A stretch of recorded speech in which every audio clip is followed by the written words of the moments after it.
جمعیت علماء ہند کے صدر اور ممتاز عالم دین مولانا سید محمود اسد مدنی دامت برکاتہم العالیہ دعوتی و تنظیمی دورے پر بنگلہ دیش پہنچ گئے۔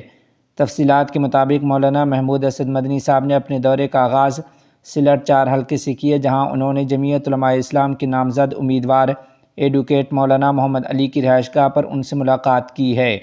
اس موقع پر گفتگو کرتے ہوئے مولانا سید محمود اسد مدنی صاحب نے ایڈوکیٹ محمد علی صاحب کو انتخابی میدان میں ثابت قدم رہنے کی تلقین کرتے ہوئے فرمایا، وکیل صاحب، جب آپ نے الیکشن لڑنے کا فیصلہ کر لیا ہے تو اب پیچھے نہیں ہٹنا چاہیے۔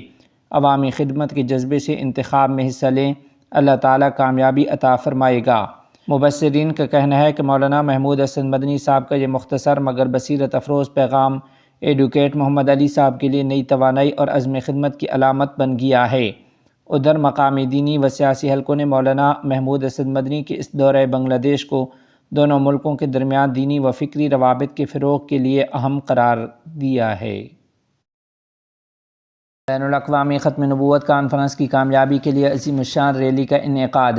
تفصیلات کے مطابق آج 12 نومبر بروز بدھ نماز ظہر کے بعد بیت المکرم مسجد کے شمالی دروازے پر ڈھاکہ سہروردی میدان میں 15 نومبر کو منعقد ہونے والی بین الاقوامی ختم نبوت کانفرنس کی کامیابی کے لیے ایک عظیم الشان عوامی ریلی کا انعقاد کیا گیا۔ ریلی کی صدارت امیر تحفظ ختم نبوت کمیٹی بنگلہ دیش اور مجلس عمل متحدہ ختم نبوت کے کنوینر علامہ عبدالحمید پیر صاحب مدھو پور نے کی، جبکہ نظامت کے فرائض مولانا ابوالقاسم اشرفی اور مولانا حسین احمد اسحاقی نے مشترکہ طور پر انجام دیے۔ ریلی میں ملک بھر سے علماء، طلباء اور کارکنان کی بڑی تعداد شریک ہوئی۔ اس موقع پر دیگر اہم شخصیات میں مولانا محی الدین، مولانا رشید احمد، مفتی محمد علی، مفتی محمد عماد الدین، مولانا عبید اللہ قاسمی سمیت مختلف تنظیموں کے ذمہ داران شریک تھے۔ ریلی کے اختتام پر مقررین نے عقیدہ ختم نبوت کے تحفظ کو امت مسلمہ کی ایمانی اساس قرار دیتے ہوئے عوام سے بین الاقوامی ختم نبوت کانفرنس ڈھاکہ کو کامیاب بنانے کی اپیل کی ہے۔ بنگلہ دیش کے ممتاز عالم دین مناظر اسلام علامہ نور الاسلام بولپوری حفظہ اللہ کے ساتھ ایک افسوسناک سڑک حادثہ پیش آیا۔ اطلاعات کے مطابق علامہ صاحب ایک دعوتی و اصلاحی اجتماع میں شرکت کے لیے روانہ تھے کہ راستے میں ان کی گاڑی حادثے کا شکار ہو گئی۔ خوش قسمتی سے علامہ بولپوری صاحب حادثے میں محفوظ رہے اور انہیں کسی قسم کی جسمانی چوٹ نہیں آئی، تاہم حادثے کی خبر سنتے ہی علماء، طلباء اور عوام میں تشویش کی لہر دوڑ گئی۔